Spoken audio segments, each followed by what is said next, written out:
but I'm a little bit surprised that I managed to get this many people in a room in a session about Python at a .NET conference. So, yay. How many people in here actually work with Python normally? Okay. So actually, whether or not you're a Python developer, if you're kind of interested in Python or you're starting out, or even if you've been doing it for a long while, I'm hoping that this will have some things for you anyways. So I'm Tess. I've been doing software engineering at Microsoft for a very, very long time in C#. And I've always been the one who's been in the nitty-gritty of, like, are your solids really solid? What do you name your test cases? How do you store your objects on the heap? That kind of stuff. And then about 4 years ago, I started a new career as a data scientist. And then I started with Python. And for some reason, I don't know what happened to my brain, it just went poof. And I lost everything that had anything to do with engineering. Because suddenly I was like spending a full year coding without an IDE, which was a very, very scary experience. So this session is a bit of a therapy session of my post-traumatic stress disorder that I experienced by going to Python as a data scientist. So I'm going to start here because this is where many of us start. How many of you are familiar with notebooks? Okay. So notebooks are essentially a way to write Python in the browser. So you can just write code like this, print hello, and it prints hello, and you can set x equals 3 and x is 3. Then add on 5. And notice we don't even do like types or anything like that. We don't even use a var. This is like the Wild West people. This is a scary thing. But at least now, somehow we think that x is 8, so if we print x, it will print out x. We can also do things like declare functions. Maybe you return a plus b if we want to be good citizens and reuse our code. We can do add 3 and 4, we'll have 7. So this is a weird way of writing code in a browser experience. Why would you ever want to do this?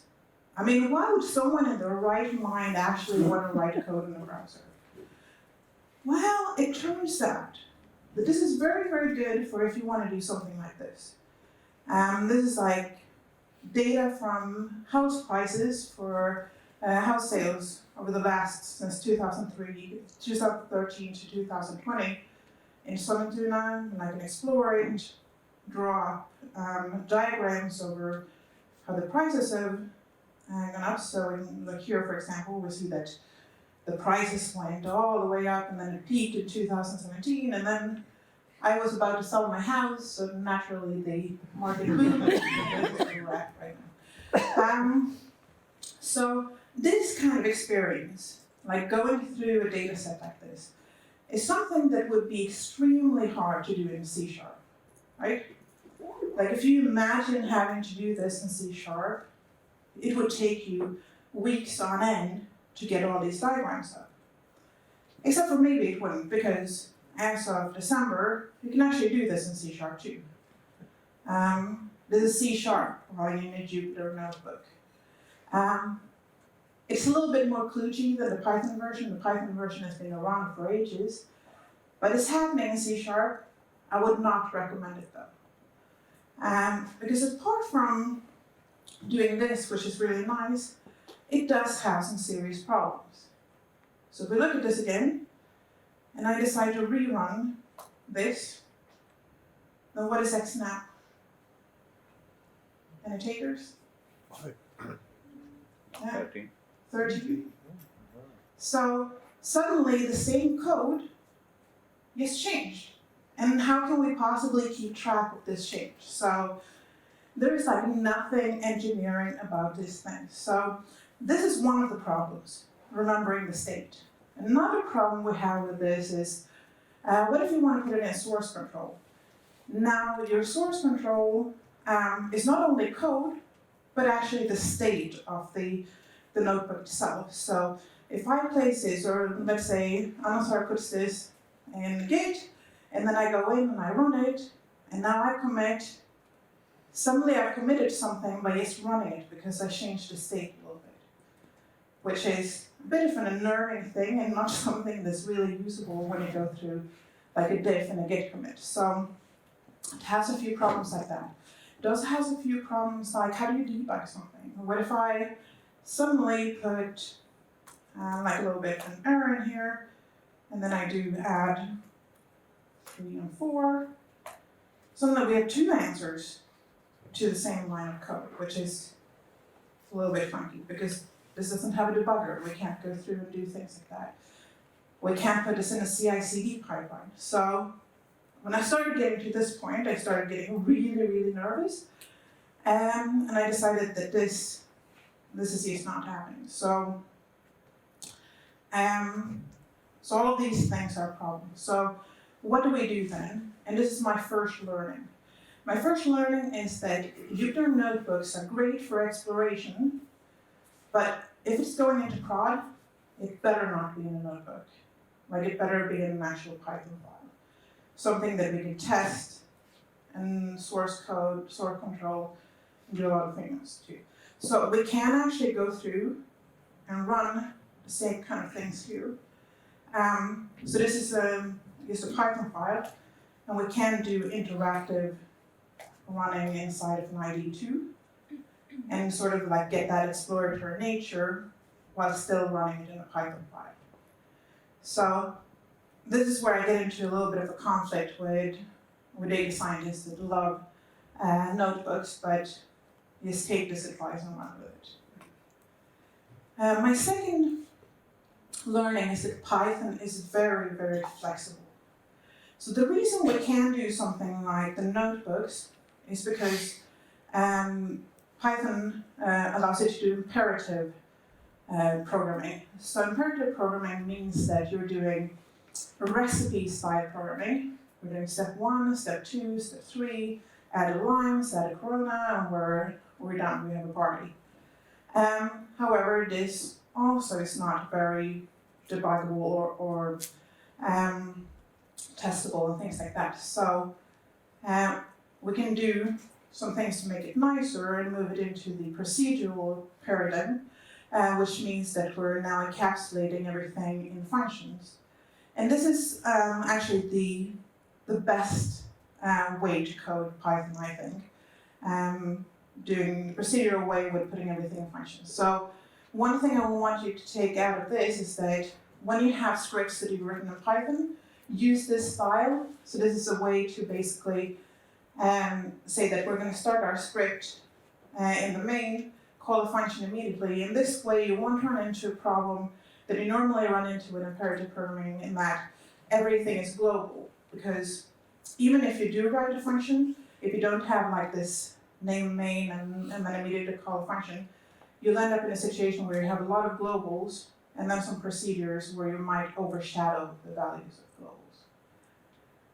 There are 2 other paradigms that you can use with Python. So one of them is functional. So you can do functional programming pretty much all the way. It allows things like filter and reduce and map. And it uses functions like, it has higher level functions, so it can do functions as other objects. But one thing it doesn't do is it doesn't do pure functions. So if you really want to do functional programming, you might want to go with something like Haskell, but you can definitely do functional programming in Python.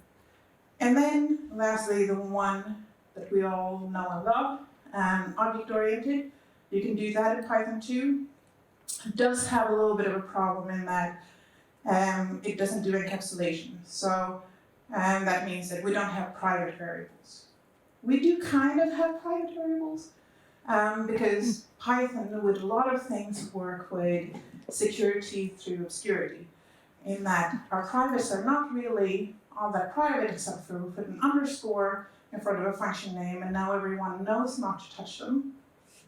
but still they will not be private. So you can do all of this.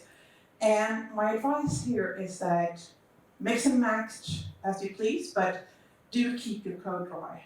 Just like your socks so they don't smell. Yeah, that's it. The next step, once you figure out how you want to write your code, is you're going to run into a big problem because C# as a language, for example, is written by engineers for engineers with engineering practices in mind. Which means that whenever you start a C# project, at least in Visual Studio, it has a lot of things, it has a lot of rigor around what you should and shouldn't do. So the project are set up properly, you know how your folder structure should look, because it's going to look the same way in every single sample you look at, because everyone is doing it the same way and has been doing that for 20 years. Unfortunately, in Python, that doesn't exist. So Python is more like .NET Core in that we create a folder, we start putting one Py file in there, and suddenly we end up with something like this. I've actually blurred this out to protect the innocent, but this is an actual project that I've been working on lately, where people started with a file. So we started with a clean dataset Py, and then clean dataset 2.py, and then some weird date naming, and then maybe initials, because that's useful, and then this, because suddenly we don't trust Git anymore, so we're going to do our own version control. These, you know what I'm talking about.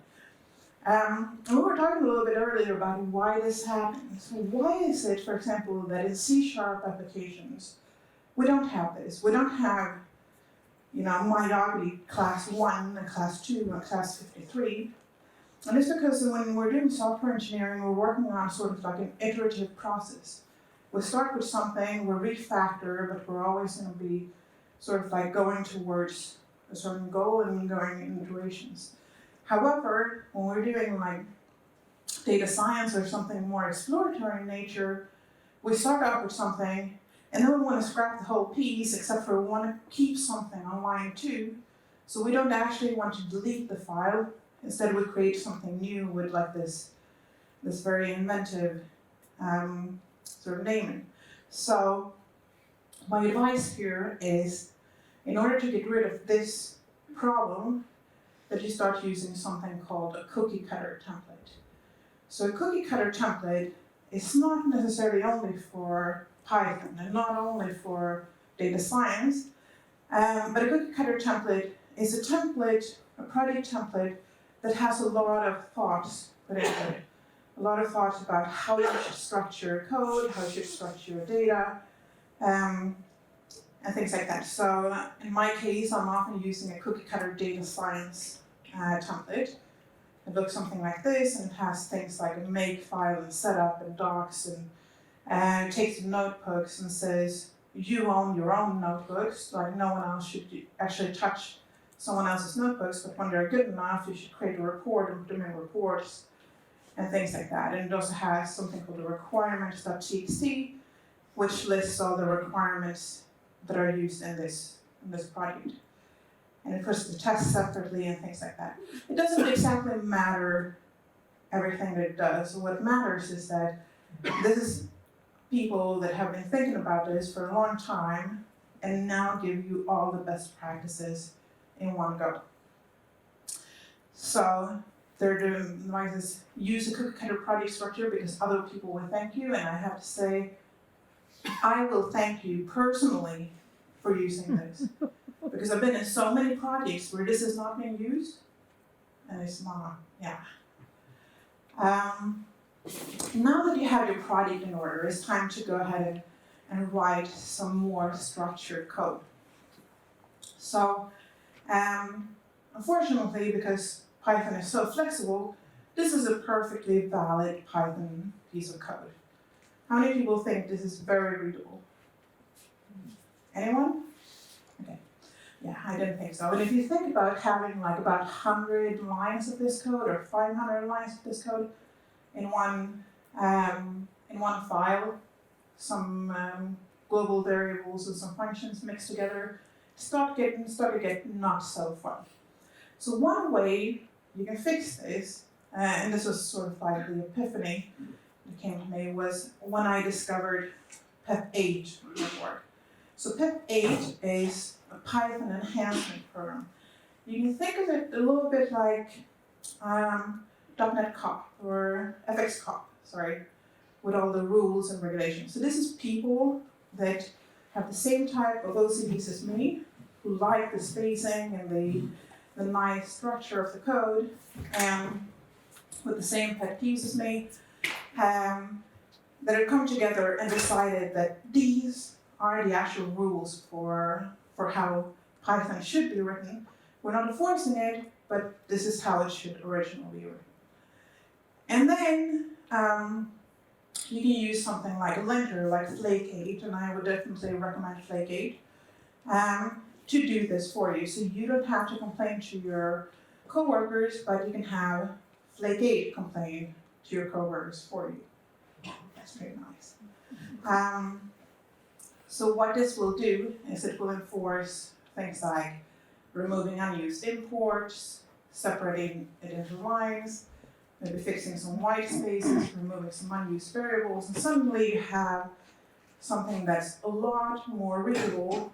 In fact, we're going to do one more. Change that function name to a proper function name, because Flake8 actually also goes through and makes sure that you're naming things proper English names so that they are readable. And suddenly we have something that's a lot less error prone, right? Something that's a lot easier to read. And we can go one step further, because sometimes you have a lot of code, and while I like to go through and like do these small changes myself, it can get kind of tedious. So you can go in and use something like black.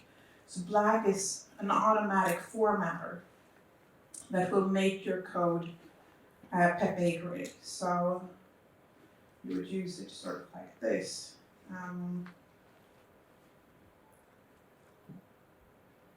Let's see, I'll take this,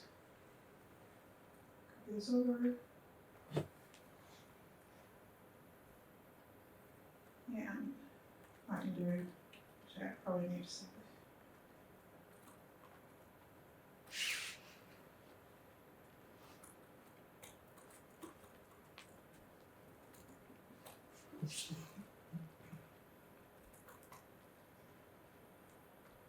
It goes through and formats it for you. So that way you don't even have to format it yourself. And then you can enforce this a little bit more. And this is actually something that you can use outside of Python too. This is a Git hook. How many people use Git hooks? Like Git commit hooks? One? One? Really?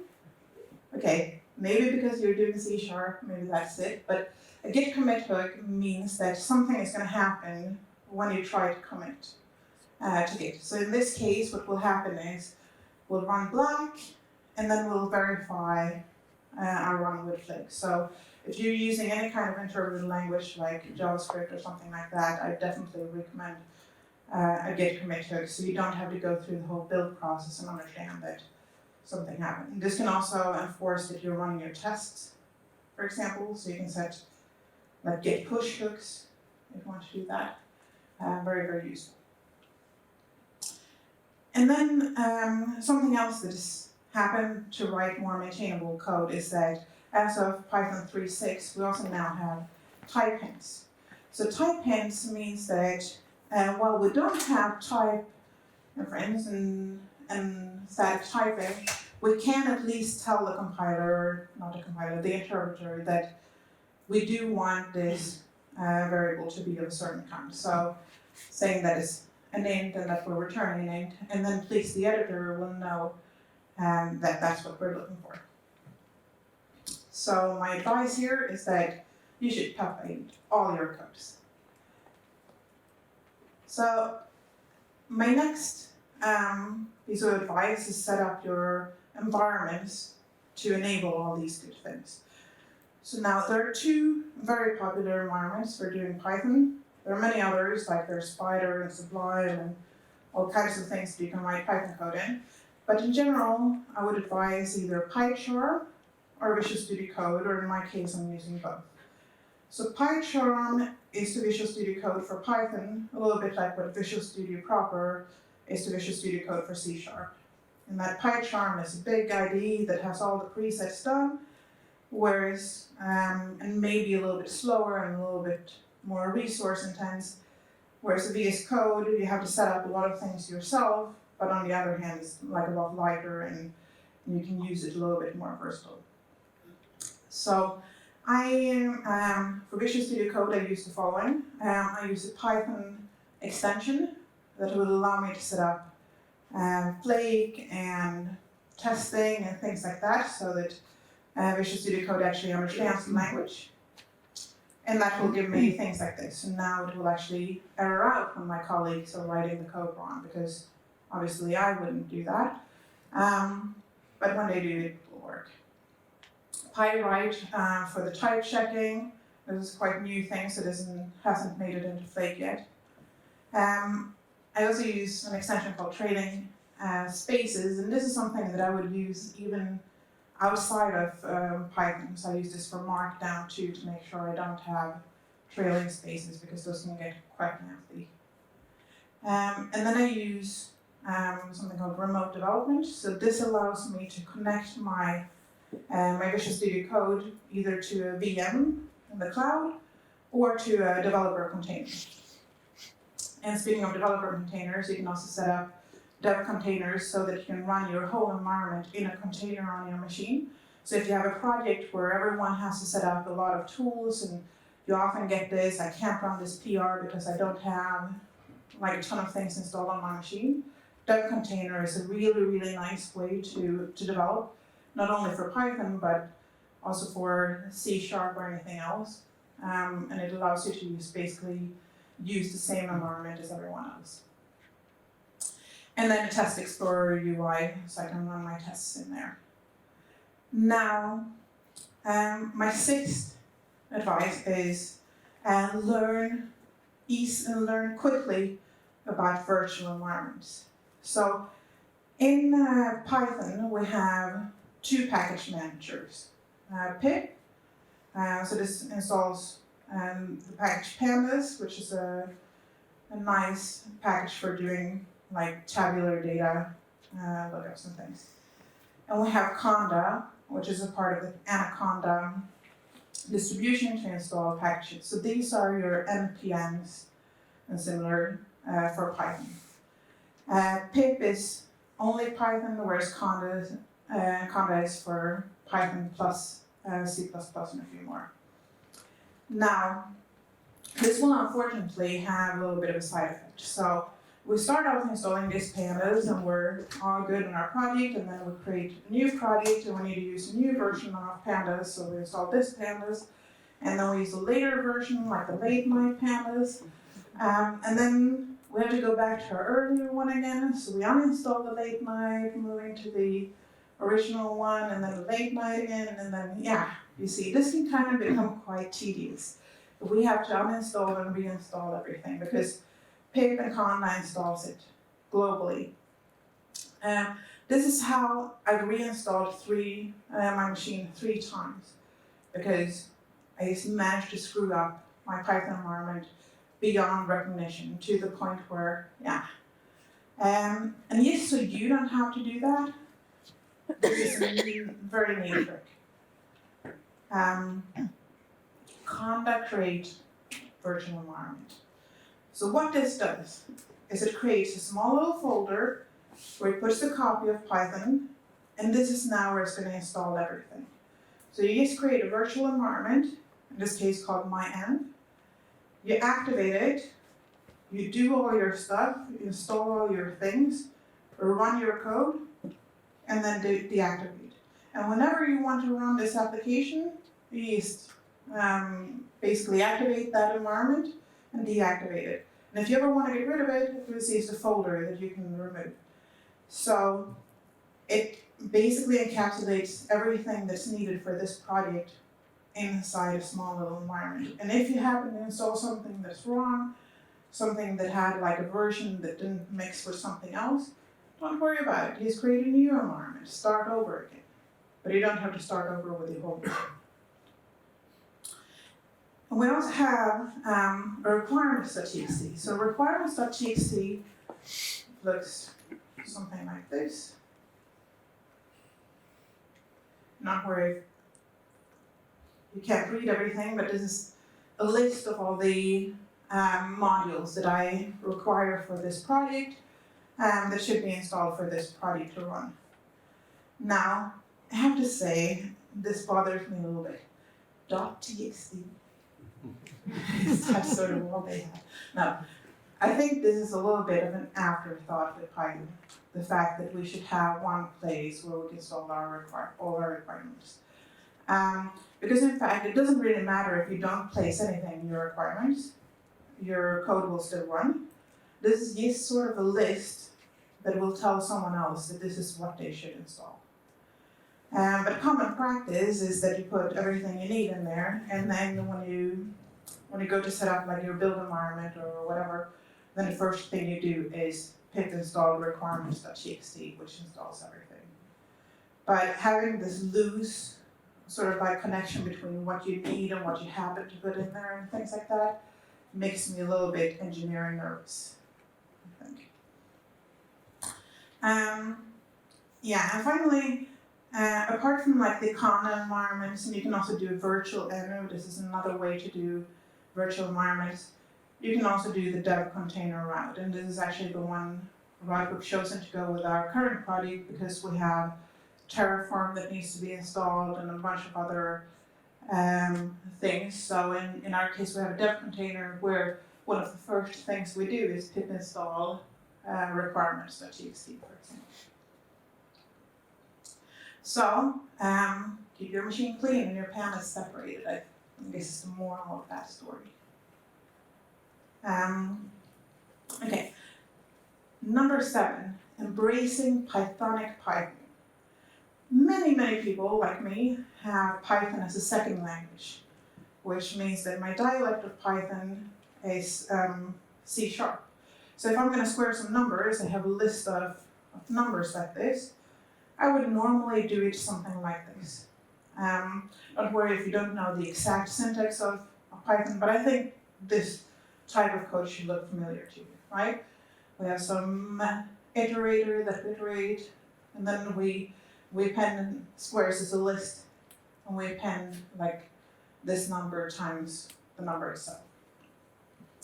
This has a few problems in that we have this iterator, and if we for some reason forget the iterator, we'll end up in a loop. So we can fix this a little bit by doing a for loop, because for loops are also, of course, available in Python. But this too does not feel very Pythonic.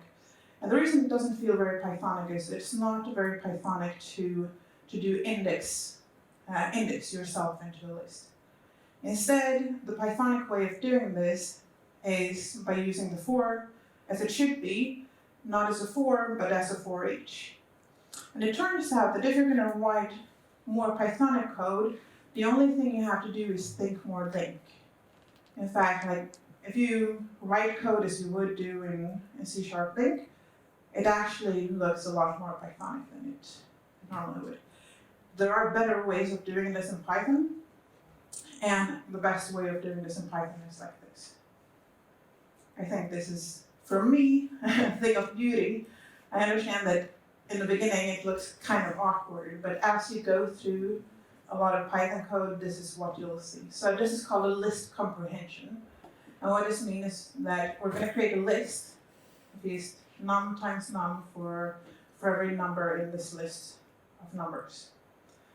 And the reason why I think that you should kind of delve into Pythonic code is that as you start reading a lot of code, these are the constructs you'll see. And if everyone is always talking in their own dialect, like C# dialect or C++ dialect or whatever, then we'll end up with a lot of different type of code. So it's always nice to have like the original code.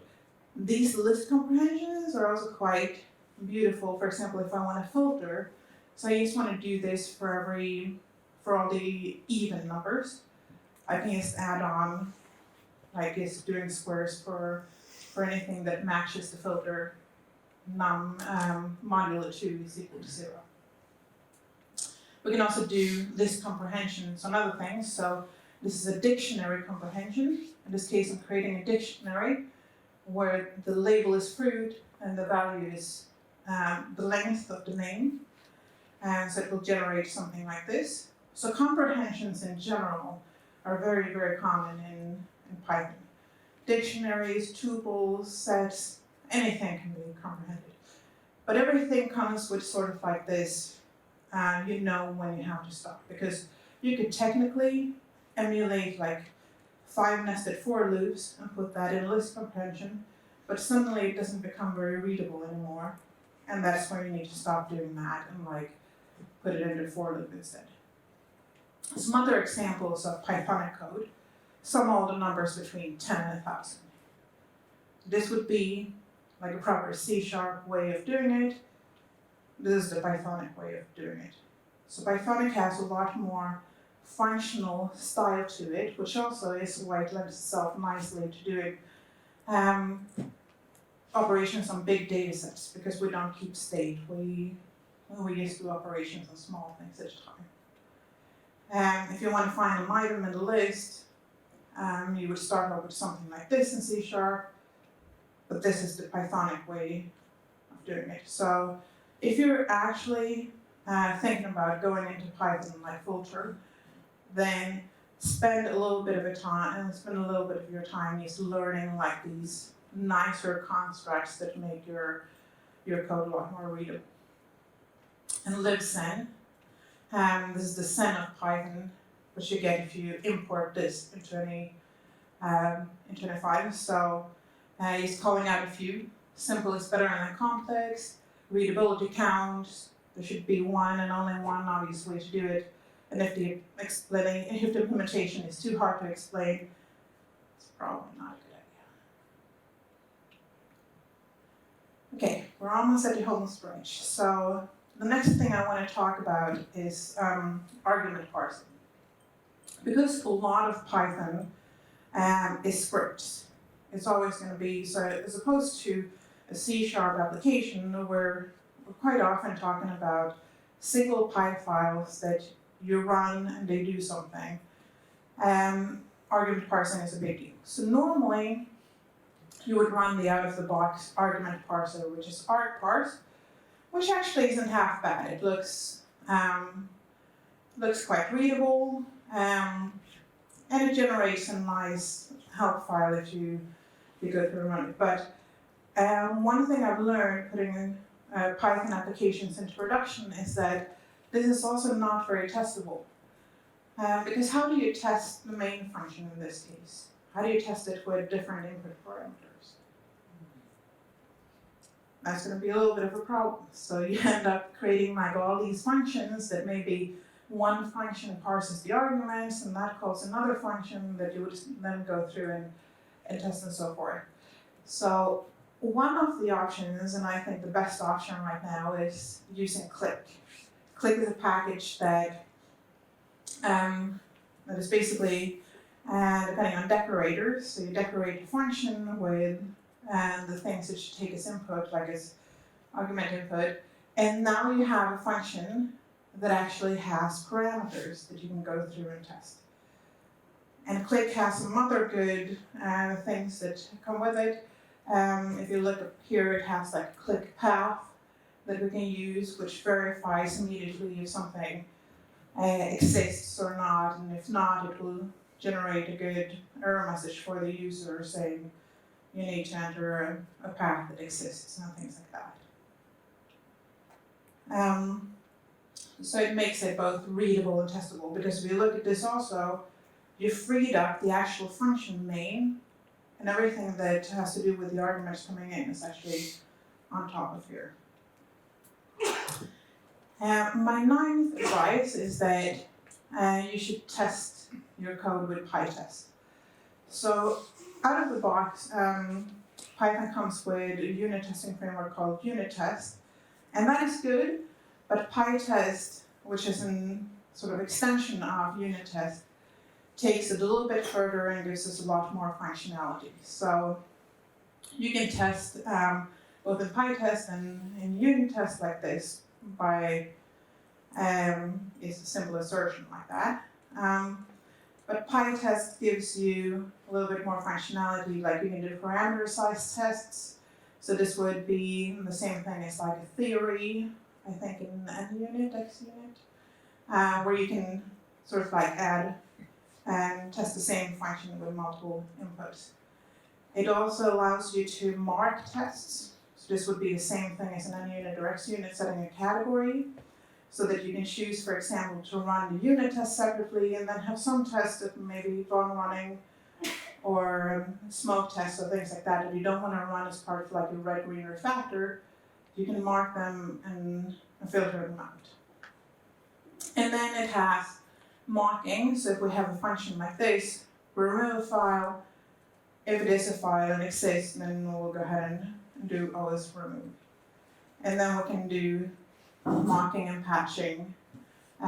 So patching the path is file to always return false, and then test that the remove function wasn't called. So mocking, like you would normally do in any other framework, is perfectly valid with this too. So I would definitely recommend that, and recommend that you use something like the Test Explorer UI to allow you to run them visually in Visual Studio Code.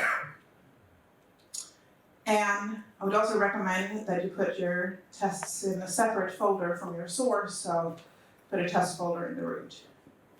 And finally, I just want to call out a few things that you can do with Python that are kind of like a little bit difficult to do in other languages. So we do know that, for example, plotting is super nice. We have pandas that reads to the data, we have matplotlib and seaborn, like lots of packages for plotting, and they're free. I find that if I would do something like this in C#, I would often like have to go to some paid version of some graph software that I would have to download, but it's like perfectly free. We can do neural networks, and I thought this was a little bit interesting. So, by the way, this is the full code for a neural network. So if you thought neural networks were hard, but I also do think this is a little bit interesting. So this is a cell in a notebook. Turns out that a lot of people that do neural networks actually do them in notebooks. And if you then think, like, if you've never done any machine learning, you might think that this is a really complex world where only like the brightest minds that have the best software engineering skills work. This is not in notebooks. That's the scary thing. But it turns out that with neural networks, it's not actually creating the neural network that's the hard part. It's working with the data, but that's sort of for a totally different presentation. This is Keras, and this is one of the many frameworks that Python has for doing neural networks. It can do, like it's sort of packages for things like post detection, or in this case, this is something called focused optical flow, which I'm working a lot with video action detection. So I'm trying to detect how things move through frames in a video, and I use something like this to basically follow pixels and see the speed and direction of them. This is something that you wouldn't really see in many other languages, because there's a big community around these things in Python that allow these kind of packages to exist. Object detection, pre-trained models that you can quickly, I mean, this is literally the amount of code you have to write out to do this kind of object detection to figure out what's in a picture, or background removal, or anything. This is the reason why we do machine learning in Python, actually. And the reason why I had to go through this post-traumatic stress disorder, taking myself all the way from C# to Python, going through all the steps of like the hell of the notebook, figuring out what paradigm. And by the way, this thing that it has like 4 different main development paradigm, this causes a little bit of an issue on Stack Overflow when you're looking for an answer and you're kind of expecting sort of like, I don't know, a procedural answer, and suddenly you get something object-oriented or functional, and it gets a little bit schizophrenic. But please do use a cookie cutter template, structure your code with PEP8, and set up all the extensions with Visual Studio Code or use Python. Please remember to use virtual environments, or else don't complain to me when you have to rebuild your machine. Write Pythonic code, use Click, use PiTest, and do a little bit more ML with that. Thank you so much for coming.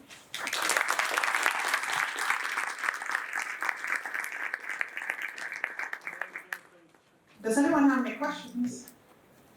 Or was this used too much for food for Tuesday afternoon?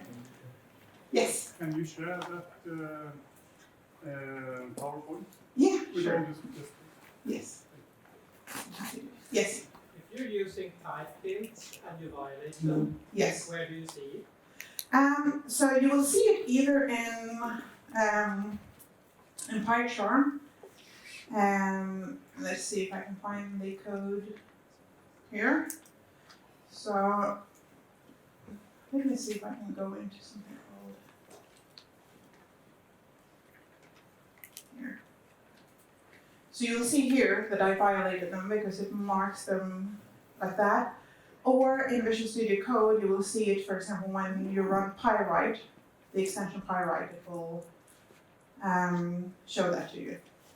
I think you can also use a linter like PyLint, and it will complain to you if you're violating them.